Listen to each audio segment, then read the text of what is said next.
আসলে আমরা ধার্মিকতা দিনদারি বলতে অনেক সময় কিছু আনুষ্ঠানিকতাই বুঝি। আমাদের আসলে ধর্ম তো আল্লাহ দিয়েছেন আমাদের জন্য, আমাদের জীবনটাকে আরো ভালো করতে, সুশোভিত করতে, সুন্দর করতে, বরকতময় করতে, আরো এনজয়েবল করতে। আসলে আমাদের জীবনটা আমরা উপভোগ করব, এটা আল্লাহ চান।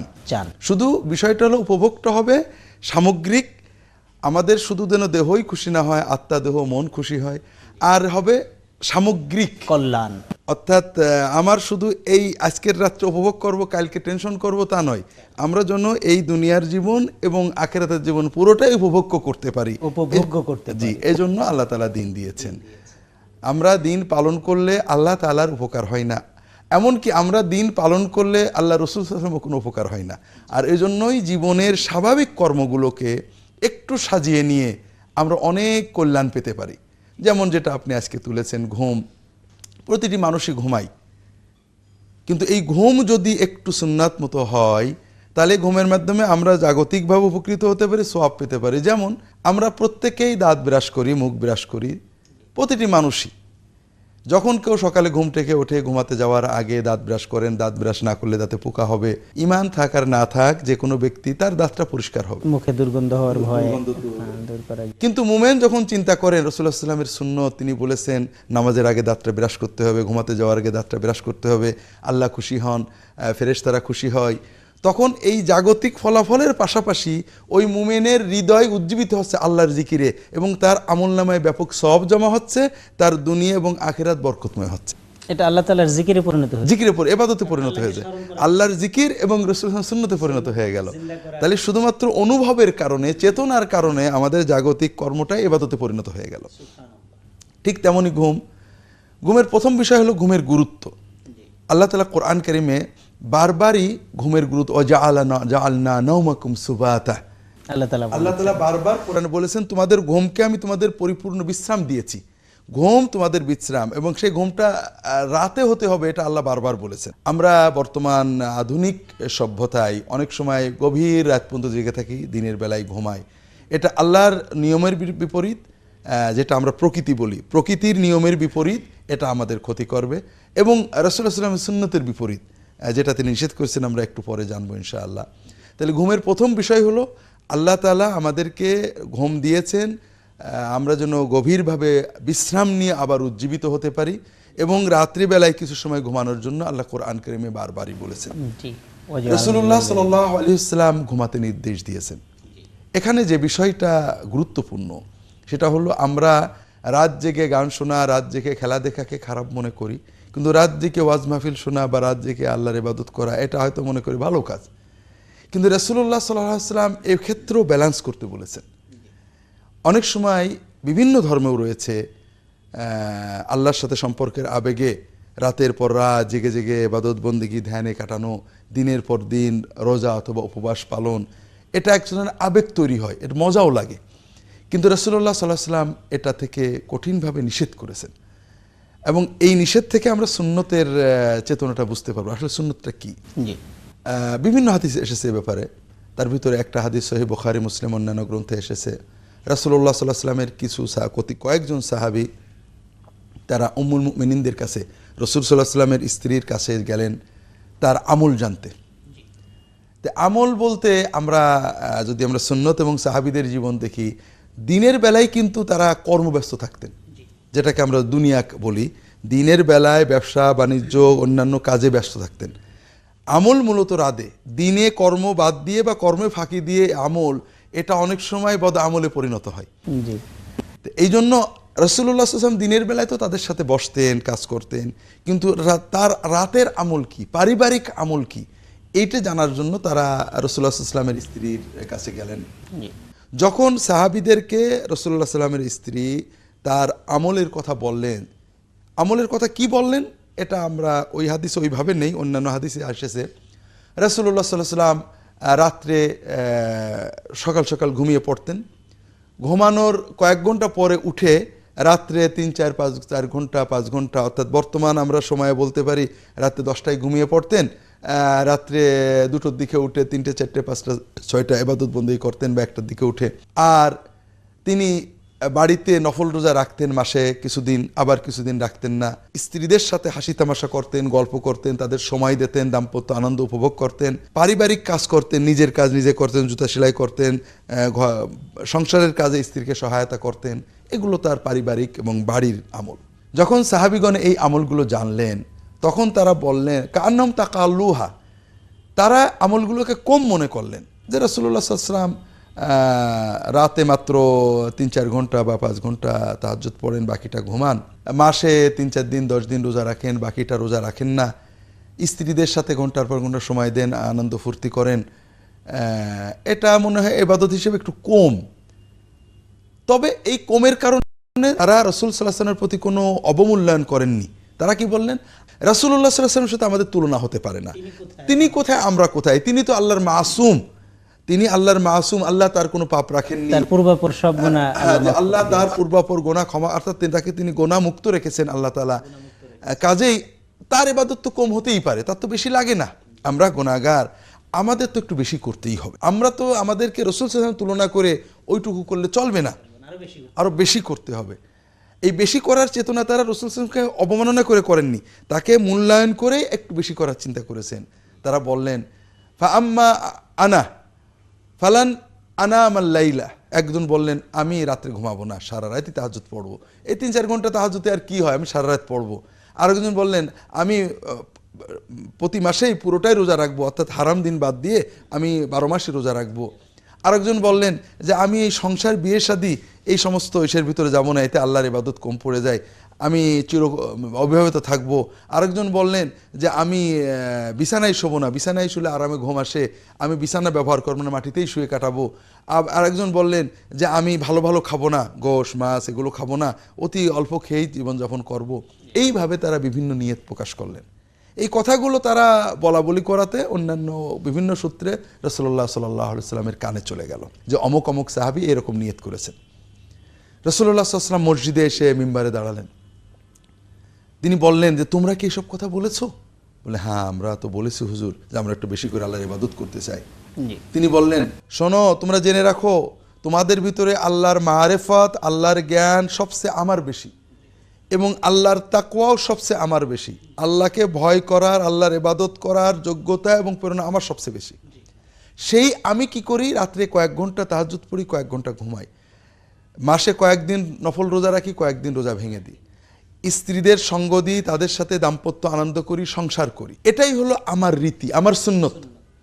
কাজেই কেউ যদি আমার সুন্নত থেকে মুখ ফিরায়, আমার সুন্নতকে ছোট মনে করে, আমার সুন্নতে চলবে না আরো কিছু লাগবে মনে করে, সেই ব্যক্তি আমার উম্মত থাকবে না। যে মোটে তাহাজ্জুদ পড়েনি তাকে তিনি ধমক দেননি, তাকে বলেছেন তুমি তাহাজ্জুদ পড়লে ভালো, কিন্তু যে তার চেয়ে বেশি ইবাদত করতেছে তাকে ধমক দিয়েছেন। এখানে আরেকটা বিষয় খুব ভালো করে আমাদের বুঝতে হবে, এটা আমি পরে বলছি কেন তিনি বলেছেন এটা ঘুমের জন্য, এটা পরে বলবো, আগে সুন্নতটা বুঝতে চেষ্টা করি। ঘুম বাদ দিয়ে ইবাদত করতে কঠিনভাবে নিষেধ করেছেন, আমরা বিষয়টা সংক্ষেপ হলো বলবো, তার আগে সুন্নতটা বোঝার চেষ্টা করি। এই যে কয়েকজন সাহাবী তারা কিন্তু নবীজির তরিকাকে অবমূল্যায়ন করেননি, তারা রাসূলুল্লাহ সাল্লাল্লাহু আলাইহি ওয়াসাল্লামের তরিকাকে ভালো জেনে শ্রদ্ধা করে একটু বাড়াতে চেয়েছিলেন, কিন্তু তারপরেও উনি বললেন এটা অবমূল্যায়ন। কারণ আমরা যখনই সুন্নতের অতিরিক্ত ইবাদত করতে চাইব, দরুদ শরীফ রাসূলুল্লাহ সাল্লাল্লাহু আলাইহি ওয়াসাল্লাম যেটা পড়তেন সেটা আমরা ভালো জানছি, কিন্তু আরেকটু বেশি পড়বো বা আরো উন্নত ভাষায় পড়তে চাই। কোরআন রাসূলুল্লাহ সাল্লাল্লাহু আলাইহি ওয়াসাল্লাম যেটা পড়তেন ওটাকে ভালো জেনে আরো একটু মজা করে জিকিরটা আরো একটু ভালো করে করতে চাই, অথবা রাসূলুল্লাহ সাল্লাল্লাহু আলাইহি ওয়াসাল্লাম লাগতো না আমাদের আরেকটু বেশি, রাসূলুল্লাহ সাল্লাল্লাহু আলাইহি ওয়াসাল্লাম বসে নীরবে জিকির করতেন, আমরা একটু সমস্বরে বা জোরে বা দাঁড়িয়ে নেচে জিকির করলে আবেগ বেশি হবে, রাসূলুল্লাহ সাল্লাল্লাহু আলাইহি ওয়াসাল্লামের কথা আলাদা। এই আবেগ নিয়ে যদি আমরা করি তাহলে কি হবে, ক্রমান্বয়ে এই অতিরিক্ত আবাদতটা আমাদের মনে হবে এটা ছাড়া বোধহয় বেলায়েত হচ্ছে না। আর এটা যারা না করে অবিকল সুন্নত মতো বসে বসে করছে তাদের প্রতি আমাদের একটা অবমূল্যায়নের চেতনা এসে যাবে, আমারটাকে বেশি মূল্য বলে প্রমাণ করার একটা আবেগ আসবে, আর এইভাবে আমরা অবশ্যই সুন্নতকে অবমূল্যায়ন করে ফেলবো। এই জন্যই রাসূলুল্লাহ সাল্লাল্লাহু আলাইহি ওয়াসাল্লাম সুন্নতের অতিরিক্ত ইবাদতে কঠোরভাবে নিষেধ করেছেন। স্যার সারা রাত ইবাদতে কাটানোর যে নিষেধাজ্ঞা আছে, হ্যাঁ এটাই, এই যে রাসূলুল্লাহ সাল্লাল্লাহু আলাইহি ওয়াসাল্লাম কি বললেন, অন্যান্য অনেক হাদিস আছে, সাহাবী অনেক যুবক সাহাবী আব্দুল্লাহ ইবনে ওমর, আব্দুল্লাহ ইবনে আমর ইবনে আস, তারা অনেক সময় এই আবেগে সারা রাত ইবাদত করতেন। রাসূলুল্লাহ সাল্লাল্লাহু আলাইহি ওয়াসাল্লাম বলেছেন, শোনো, সারা রাত ইবাদত করবে এটা হবে না, সারা মাস রোজা রাখবে হবে না, তোমার চোখের অধিকার আছে, অর্থাৎ ঘুমাতে হবে, তোমার দেহের অধিকার আছে, সুস্থ থাকতে হবে, তোমার পরিবারের স্ত্রী সন্তানদের অধিকার আছে, তাদেরকে সময় দিতে হবে, কাজেই এগুলোও ইবাদত, এটাও ইবাদত, সমন্বয় করতে হবে। এই জন্য রাত্রিতে ঘুমানো রাসূলুল্লাহ সাল্লাল্লাহু আলাইহি ওয়াসাল্লামের সুন্নত। কিছু অংশ, এক্ষেত্রে সুন্নত হলো সকাল সকাল ঘুমিয়ে পড়া। রাসূলুল্লাহ সাল্লাল্লাহু আলাইহি ওয়াসাল্লাম সাধারণত ঈশার পরে জাগতে চাইতেন না, শেষ রাতের জায়গা পছন্দ করতেন। আমরা বর্তমান আধুনিক সভ্যতায় বা অসভ্যতা যেটাই বলি না কেন, আমরা 12টা 1টা 2টো বেজে যায়, এতে সকালে উঠতে কষ্ট হয়। যদি কোনো আল্লাহর বান্দার জন্য সম্ভব হয় যে আমরা সকাল সকাল ঘুমিয়ে পড়ব, তাহলে সেটা খুবই ভালো হবে। এটা হলো ঘুমানোর সময়, টাইমিংয়ের সুন্নত। সকাল সকাল ঘুমানো, শেষ রাত্রে ওঠা, ফজরের আগেও কিছু সামান্য হলো ইবাদত করা, ফজর নামাজ জামাতে আদায় করা। এই জন্যই ফজরের পরে ঘুমানো এটা রাসূলুল্লাহ সাল্লাল্লাহু আলাইহি ওয়াসাল্লাম নিরুৎসাহিত করতেন। হাদিস শরীফে রাসূলুল্লাহ সাল্লাল্লাহু আলাইহি ওয়াসাল্লাম বলেছেন, আল্লাহুম্মা বারিক লি উম্মতি ফি বুকুরিহা। এই ফজরের পরের যে সময়, এই সময় আল্লাহ আমার উম্মত কর্ম করলে কর্মে বরকত দেবে। সুবহানাল্লাহ। আপনারা লক্ষ্য করবেন, যদি ফজরের পরে আপনি কর্ম করেন, কর্মে লেগে যান, যে বরকত আসবে, ফজরের পরে যদি ঘন্টাখানেক ঘুমান, ওই বরকতটা ওই 1 ঘন্টাতে আপনার পুরো দিনের বরকত নষ্ট হয়ে যায়। স্যার, আমরা জানতে চাই তাহলে ঘুমের সুন্নত তরিকা আছে নবীজি সাল্লাল্লাহু আলাইহি ওয়াসাল্লাম তাহলে কিভাবে ঘুমটা শুরু করতেন, কোন কোন আমল দিয়ে, এবং মাঝখানে ঘুম ভেঙে গেলে তিনি কি করতেন, এবং ঘুম থেকে জাগতেন কি পদ্ধতিতে, আমাদেরকে যদি এই সুন্নত। এটা আসলে সবচেয়ে গুরুত্বপূর্ণ বিষয়। আমরা আমাদের জীবনটাকে সুন্নত দিয়ে আলোকিত করতে চাই। ঘুমাতে যাওয়ার আগে রাসূলুল্লাহ সাল্লাল্লাহু আলাইহি ওয়াসাল্লামের একটা গুরুত্বপূর্ণ সুন্নত হলো অজু সহ ঘুমাতে যাওয়া। এটা রাসূলুল্লাহ সাল্লাল্লাহু আলাইহি ওয়াসাল্লাম প্রতিদিন করতেন তা নয়, কিন্তু এ ব্যাপারে উৎসাহ দিয়েছেন।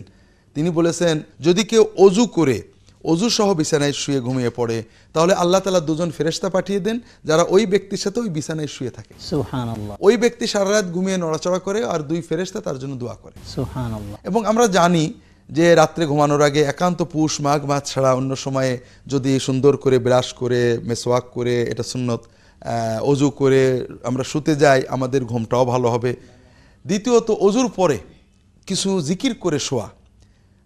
সেই জিকিরটা ন্যূনতম রাসূলুল্লাহ সাল্লাল্লাহু আলাইহি ওয়াসাল্লাম হযরত ফাতেমা রাদিয়াল্লাহু তাআলা আনহাকে যেটা শিখিয়েছিলেন, লম্বা বলার সময় নেই, 33 বার সুবহানাল্লাহ, 33 বার আলহামদুলিল্লাহ, 34 বার আল্লাহু আকবার, বিছানায় শোয়া অবস্থায় এগুলো বলে এরপর ঘুমিয়ে যাওয়া। এটা রাসূলুল্লাহ সাল্লাল্লাহু আলাইহি ওয়াসাল্লাম অত্যন্ত গুরুত্বপূর্ণ মাসনুন নির্দেশ। তিনি বলেছেন, কেউ যদি নিয়মিত স্বামী স্ত্রী এই অভ্যাস করতে পারে, তাহলে তাদের পরিবারে আল্লাহ বরকত দেবেন এবং তাদের সংসার জীবনটাকে সহজ করবেন। এছাড়া সূরা ফালাক, ইখলাস, নাস, এছাড়া সূরা ইখলাস, সূরা ফালাক, সূরা নাস 3 বার করে পড়া, সম্ভব হলে হাতে ফু দিয়ে গায়ে হাত বুলানো, আয়াতুল কুরসি পড়া। এছাড়া কিছু দোয়া রাসূলুল্লাহ সাল্লাল্লাহু আলাইহি ওয়াসাল্লাম শিখিয়েছেন। একটা দোয়া, আল্লাহুম্মা রাব্বাস সামাওয়াতি ওয়াল সাব'i ওয়া রাব্বাল আরদি ওয়া রাব্বাল আরশিল আযীম। আল্লাহ, আমি আপনার কাছে আশ্রয় চাচ্ছি, আপনার নিয়ন্ত্রণে যা আছে এইরকম কিছু যেন আমার ক্ষতি করতে না পারে। কত বড় দোয়া, যে আল্লাহর কাছে সারেন্ডার করবে, আল্লাহ আমাকে তোমার আন্ডারে দিয়ে দিলাম, তোমার নিয়ন্ত্রণে যা আছে, তোমার নিয়ন্ত্রণে যা আছে, আল্লাহর নিয়ন্ত্রণে সবই আছে, এমন কিছু যেন আমার অকল্যাণ করতে না পারে, আর আমাকে ঋণমুক্ত করে দেবে, সচ্ছলতা দেবে। এর চেয়ে বড় দোয়া তো আর কিছু নেই। জি, আরেকটা দোয়া রাসূলুল্লাহ সাল্লাল্লাহু আলাইহি ওয়াসাল্লাম বলেছেন, শোয়ার সময় সুন্নত হলো ডান কাতে শোয়া। আমরা অনেক সময় ডান কাতে কিবলামুখী হয়ে শোয়ার কথা বলি। আমি অনেক চেষ্টা করছি খোঁজার, জীবিত মানুষের শয়নের ক্ষেত্রে ডান কাতে শোয়াকে রাসূলুল্লাহ সাল্লাল্লাহু আলাইহি ওয়াসাল্লাম উৎসাহ দিয়েছেন, নিজেও শুতেন, কিন্তু ডান কাতের সাথে কিবলামুখী হতে হবে শোয়ার সময়, এটা আমি হাদিস শরীফে খুঁজে পাইনি। সর্বক্ষেত্রে এটা প্রযোজ্য করলে মানুষের জন্য এটা কষ্টকর হবে, এজন্য কমন রেখে দিয়ে তিনি ডান কাতে শুয়ে একটা দোয়া পড়তে শিখিয়েছেন। এটা একটা লম্বা দোয়া। যদি কেউ এই দোয়া পড়ে আর কোনো কথা না বলে এবং তার মৃত্যু হয়, ওই ব্যক্তি ফিতরাতের উপর মৃত্যুবরণ করে জান্নাত লাভ করবে, এটা হাদিস শরীফে এসেছে। ঘুম ভেঙে গেলে, আমরা লম্বা করব না, আমি শুরুতে বলতে আল্লাহুম্মা বিইসমিকা আমুতু ওয়া আহইয়া, এই ধরনের একটা দোয়া আল্লাহ। অনেকগুলো দোয়া আছে, আরো কিছু কোরআনের আয়াত আছে, সূরা আছে, যেগুলো ঘুমের আগে রাসূলুল্লাহ সাল্লাল্লাহু আলাইহি ওয়াসাল্লাম পড়তেন। এগুলো আপনারা মাসনুন আমলের যে বইগুলো আছে সহিহ হাদিস ভিত্তিক, এগুলো থেকে জানতে আপনার রাহে বেলায়েত বইতে আমি বিস্তারিত। এরপরে যেটা গুরুত্বপূর্ণ সেটা হলো যে ঘুমের ভিতরে, এটা আমরা অনেকেই বুঝি না, ঘুম হঠাৎ ভেঙে গেছে, কিছুই না, ঘুম ভাঙা অবস্থায় কোনো রকম ওযু করা ছাড়া, গোসল করা ছাড়া, ওই শোয়া অবস্থাতেই রাসূলুল্লাহ সাল্লাল্লাহু আলাইহি ওয়াসাল্লাম বলছেন যে যদি কেউ লা ইলাহা ইল্লাল্লাহ ওয়াহদাহু লা শারীকা লাহু লাহুল মুলকু ওয়া লাহুল হামদু ওয়া হুয়া আলা কুল্লি শাইইন কাদির, সুবহানাল্লাহ ওয়ালহামদুলিল্লাহ লা ইলাহা ইল্লাল্লাহু আল্লাহু আকবার লা হাওলা ওয়া লা কুওয়াতা ইল্লা বিল্লাহ, এই বাক্যগুলো যদি কেউ বলে, রাসূলুল্লাহ সাল্লাল্লাহু আলাইহি ওয়াসাল্লাম বলছেন, তাহলে সে দুটো ফায়দা পাবে। যদি এই বাক্যগুলো বলার পরে সে যে কোনো দোয়া করে আল্লাহর কাছে, ওই অবস্থায় বিনা অজুতেই আল্লাহ তাআলা তার দোয়া কবুল করে। সুবহানাল্লাহ, কত চমৎকার সুযোগ আমাদের জন্য। আর যদি সে ওই দোয়াগুলো বাক্যগুলো পড়ার পরে উঠে ওযু করে তাহাজ্জুদ পড়ে, আল্লাহ অবশ্যই তার তাহাজ্জুদ কবুল করবেন। এরপরে ঘুম থেকে জাগার সুন্নত রয়েছে। ঘুমাতে হবে আল্লাহর প্রশংসা দিয়ে।